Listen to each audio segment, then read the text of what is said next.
project structure. Just got to get rid of all the, kind of close things up so it's easier to read here. All right, so there's two projects. You've got the suggestion module itself, and then you've got the suggestion.SQL data provider. So if you're building multiple data providers, you're just going to have multiple projects down here. Okay, as many as you want for the number of data providers that you're going to use. In the directory structure, you'll see that there is a providers, data providers, and then SQL data providers. So right here is where each of those projects will have its own directory. Okay. So inside that project is effectively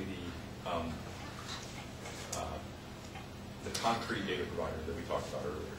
So let's go look at the code for that.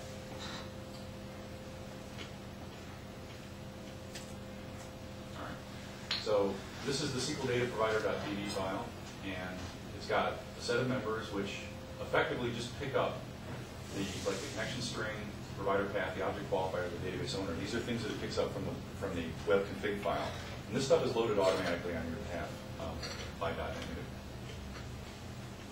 Well, I'm sorry. In fact, it's loaded right here when in the constructor for the data provider. All right, so it actually goes off and grabs those pieces out of the web config file and puts them into a set of properties. Okay, and then there's a couple of private methods: get fully qualified name and get null. And these are just two things that the get fully qualified name. It's just a little helper function that takes the name of the module, like Wrox.suggestion. You put that in as a string, and it adds to it the database owner and the object qualifier properties. So it creates the full name of the module. So you don't have to create it every time that you want to use the thing. You just call this function and put it together for you. And then get null. I bet you can't guess what that does.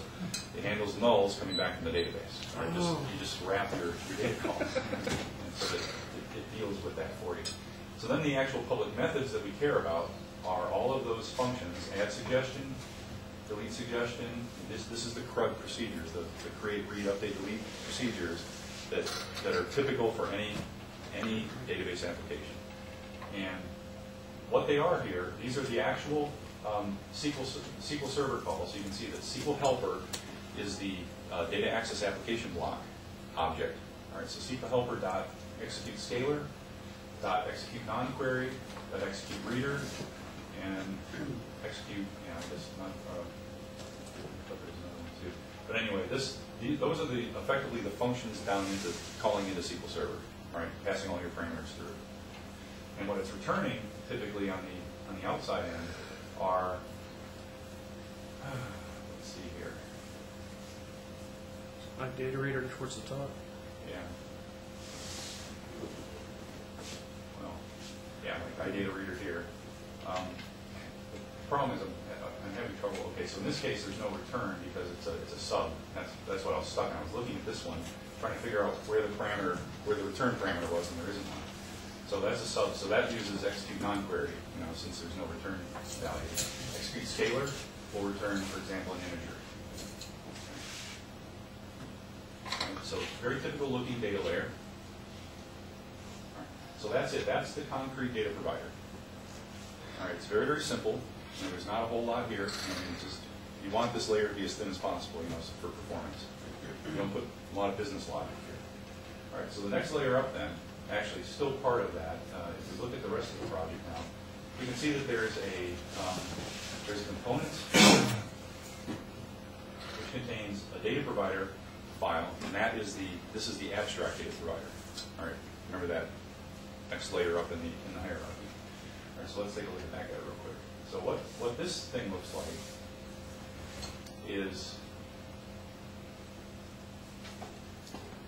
all right, there's just a couple of static methods here that are created, sort of boilerplate, created by your template. And the abstract methods themselves must override function, must override sub. Right? These are the function prototypes for all of those concrete data provider functions we just looked at. All right, so it just defines the parameters. So this is the well-defined interface that you're creating to any database that you're going to call into. All All right, these same functions will be provided by any database provider that you want to hook up to your module. All right, so that's the abstract data provider. Then if you take a look at all right, so that's the data layer. All right. So now if we move up to the business logic layer, what we'll see is that that's what these files here are. All right, so we'll see that there's pairs of files. There's a suggestion controller and a suggestion info. There's a suggestion ID controller and a suggestion ID info. A suggestion display controller and display info. And a type controller and type info. Okay? So what you do, you are creating these business objects, and this is kind of where the art in this comes in. So you have to look at how your data is being used in the project and figure out how you need to create these objects. So for example, think about the fact that the suggestion module essentially just lets you enter suggestions, and the suggestion display module lets you display a list of suggestions in a grid. All right.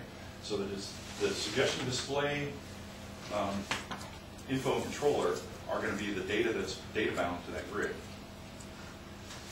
All right, and the actual suggestion controller and info are just the suggestion data that, when you enter a suggestion, just the data that gets entered by the user for that particular suggestion item. Let's take a look at what's inside these. If we look at suggestion info, we can see that all this thing is a business object. Private members for the fields that we're going to store for the suggestion, an empty constructor, we have properties for those items, and then as I mentioned earlier, we have this optional iHydratable. All right, you don't have to implement it if you don't want to, but if you do implement it, what it looks like is essentially just a simple copy. All right, there's one method called, well, actually there's two methods. There's a method and a property. A method called fill, which takes in a data reader and implements this fill method. And now I have a case statement in here because I'm actually using this data structure for two different things inside the project. I'm reusing this data structure. So just ignore that fact for the moment. So basically all I'm doing is copying fields from this data reader, okay, into the module, each data field into the data field. I mean, this is exactly what happens in the reflection version of this through the CBO object. You're just providing a concrete implementation of it so that you don't undergo the reflection overhead here. Make sense? And then this key ID, basically, you'll see that it's an integer, so you can only use iHydratable on data sets whose key is an integer. You have to be able to define which item in that list is the key item so they can find it. All right, so that's basically what's going on here, is that this key ID is defined. And you tell it which field is the key, which is effectively the primary key of this thing. All right, so that's what the business object looks like. Let's look at what the controller looks like. We've got to look at that. So that was the suggestion info. Look at suggestion controller now.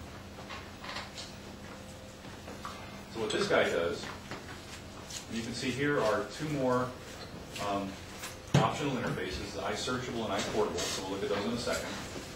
So the suggestion controller basically is the implementation of your abstract methods, all right, in the business object layer. So effectively what happens here is you get your data provider instance, and then you call the add suggestion method on it. You pass in your parameters, okay?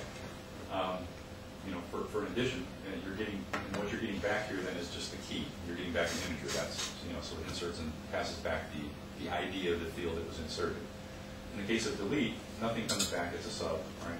But again, you have data provider.instance.delete suggestion. All right, so those are like scalar functions. Here's one that actually fills an object. So we have the CBO.fillObject. Right, this is that CBO object that uses reflection. So basically what CBO does now, when they extended it, they just do one more little check and they say, does this interface support iHydratable? If it does, then it calls your fill method. Otherwise, it uses the normal reflection mechanism. So you actually don't change the way your code calls the CBO method at all. But CBO figures out whether you've implemented iHydratable or not.